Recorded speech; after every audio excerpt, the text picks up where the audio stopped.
They were daughters, sisters, wives, mothers, and friends.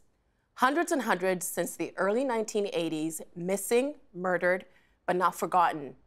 And finally, after decades of effort by people across the country, hearings began this week for the national inquiry into what happened to these Indigenous women and girls. Joining us now for their insights into the hearings, in Thunder Bay, Ontario, via Skype, Cynthia Wesley-Esquimaux, Chair on Truth and Reconciliation, Lakehead University. And in our studio, Katherine Hensel, lawyer and principal with Hensel Barristers. Welcome to you both. It's been a busy week. On the opening day of the inquiry, the Chief Commissioner, Marianne Buller, stated that today is a turning point in our national history. However, in the lead up to the first day of hearings, there had been a lot of criticism of the inquiry, including this article. The Coalition of Indigenous Peoples of Saskatchewan believes the inquiry is in serious trouble, saying it has failed and has developed a toxic relationship with families who have been re-traumatized. This national inquiry is troubled, and the commissioners must step aside for the good of the inquiry and the families involved, said John Hannikin, president of CIPS.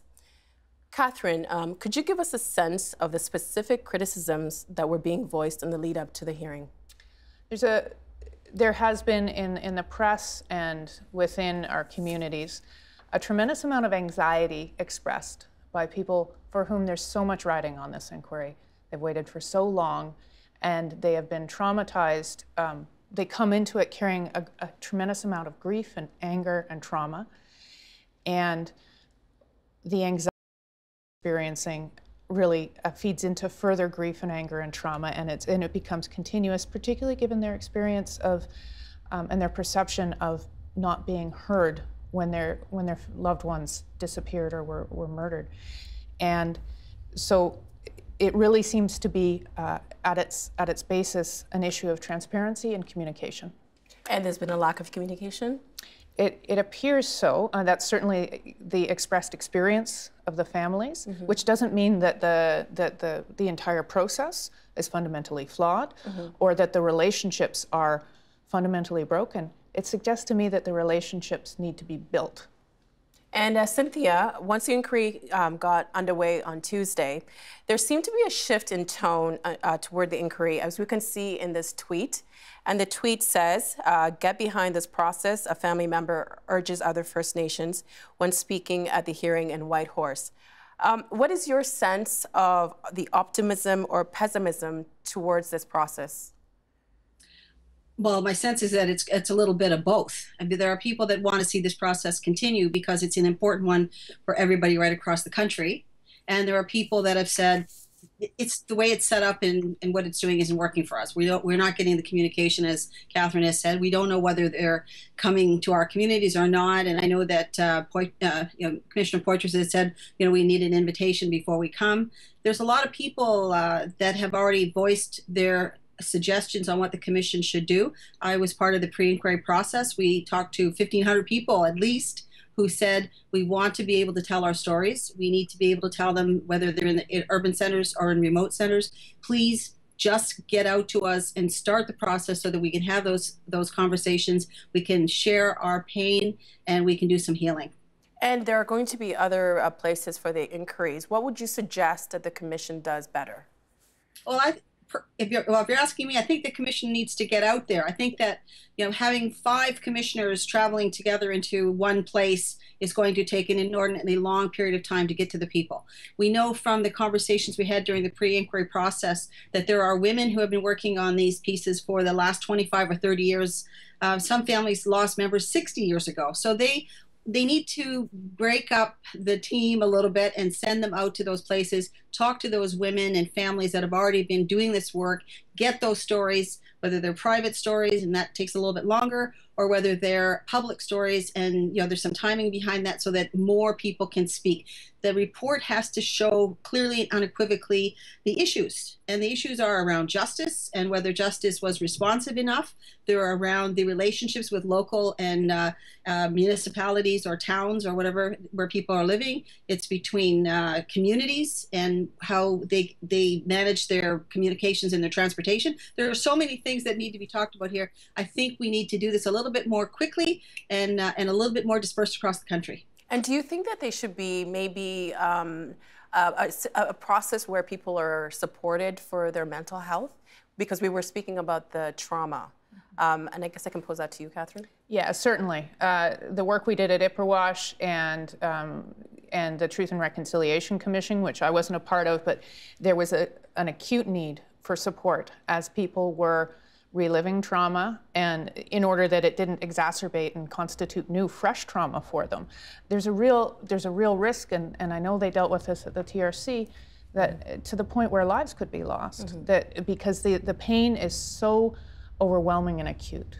And you saw a little bit of that in the hearings this week with the young man who had recently lost his mother, that he was in crisis.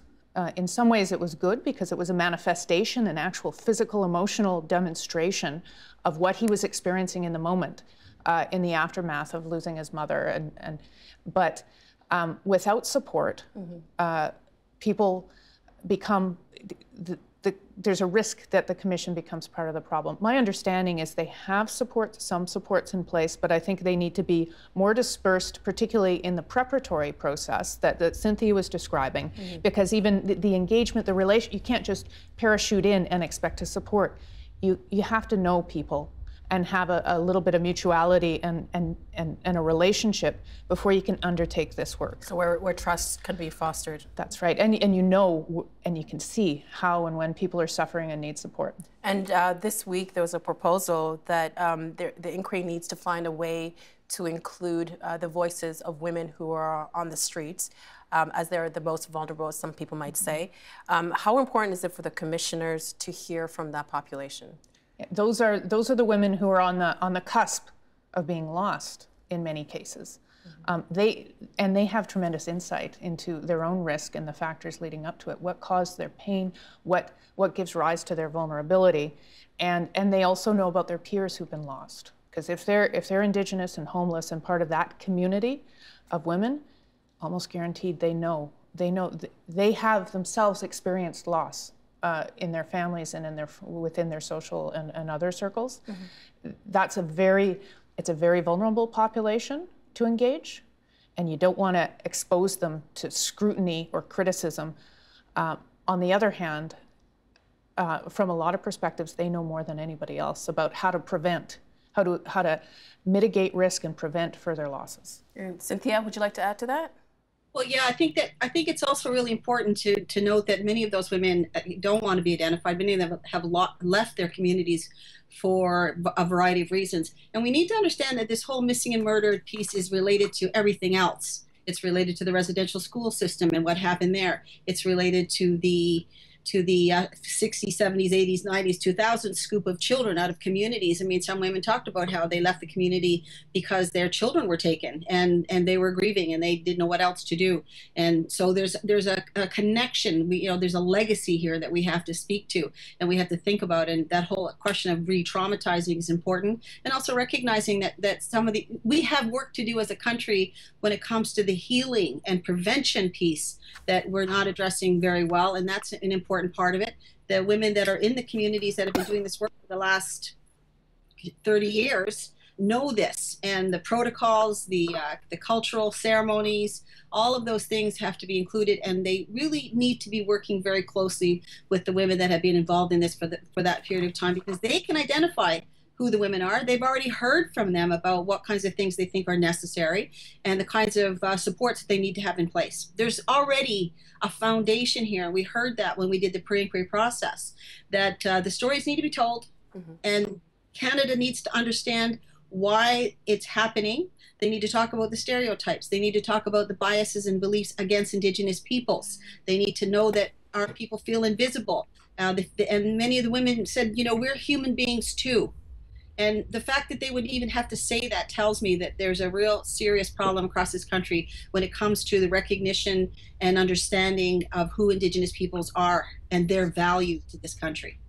Do you want to add to that? I just saw you. And just to pick up on something Cynthia described is there's pre-existing a network of relationships already in place. So instead of creating new ones, just build on those ones. Build on those ones and the knowledge that she described. The Government of Canada website for the inquiry states that the commissioners are directed to recommend concrete actions to remove systemic causes of violence and increase the safety of Indigenous women and girls in Canada. They're supposed to recommend ways to honor and commemorate missing and murdered Indigenous women and girls. What legal authority does the commission actually have, Katherine? They can inquire, to find out, to find facts. So they can't force anyone to... They can compel testimony certainly from institutional players, from police. They have a power of summons and the power to compel the production of documents and information.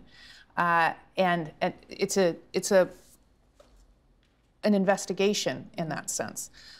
They don't have the power to, at the end, they can only make findings of fact, which give rise to and inform recommendations. They can't say somebody's liable civilly or not liable, or guilty criminally or not guilty. They tell a story, they find facts in order to inform recommendations, and the objective, again, is not guilty, not guilty, liable, not liable. It's how do we prevent this from happening, and how do we honor those that have passed, and that's a different. So it seems very sometimes punitive, the process, because people are being, it seems, scrutinized and targeted, particularly institutional players. But the point is to find out what happened, why, how, to the extent necessary to prevent it from happening in the future. And that's true of all public inquiries. In your opinion, Cynthia, is this a good structure? Well, yeah, I think that, you know, underneath all of that is the reality that we have to start opening up conversations. We have to start dialoguing with each other and talking to each other and building those relationships between, for instance, the whole question of justice. You know, a lot of women spoke about how they felt that the justice community did not take them seriously. And I don't think it's worth our while as a country to go after misconduct. That's not it. It's how do we improve the circumstances between the communities and the people and the women that are living in urban centers and young women who are just learning, you know, about getting out in the world. How do we improve the communications so that people understand that there's something that has to happen here that isn't about, you know, pointing fingers at each other. It isn't about fighting about it. It is about how do we work together more effectively to protect all women, all girls across this country.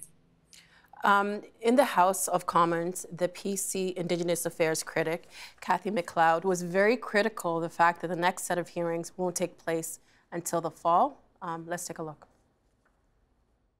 10 months, they're having a few meetings, they're closing down for the summer. At this rate, the inquiry is going to be done at the same time the Finance Committee or Finance figures are going to balance the budget, 2055. They've got to get something done. They've got to improve, and the minister is responsible. Will she stand up and tell us what she's going to do to ensure that this inquiry is done on time and on time?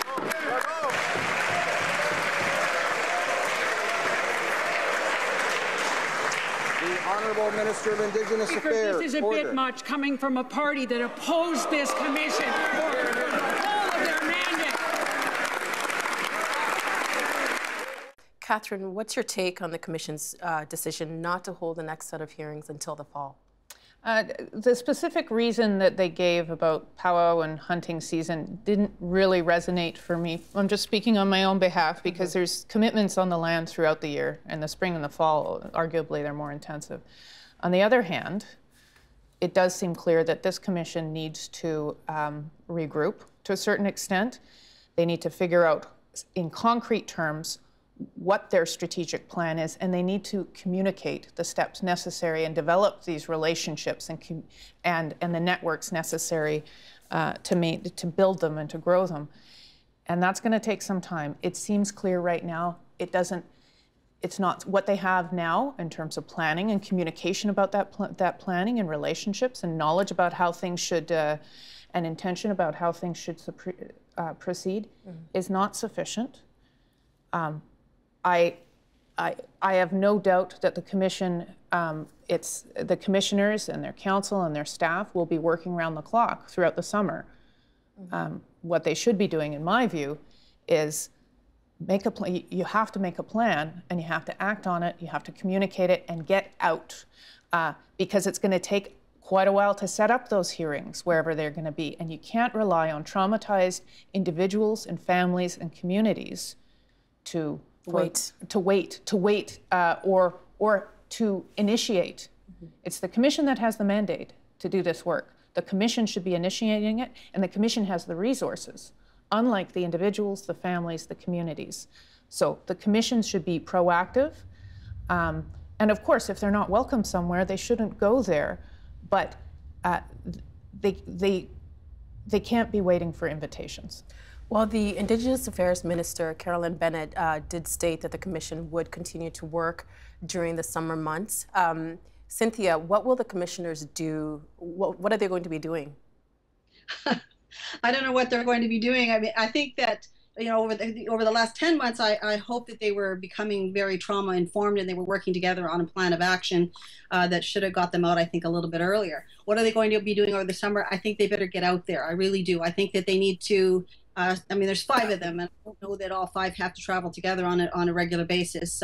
They should go out, and they should sort of divide themselves up with a plan of action and do those hearings. They need to be out there. And I think that the women and the families, I mean, there's women disappearing now. I mean, we just had 2 young children in our own, in Thunder Bay, you know, die. So, I mean, we need to get on this. And I really think there should be a sense of urgency around this, and that we have to start the work immediately.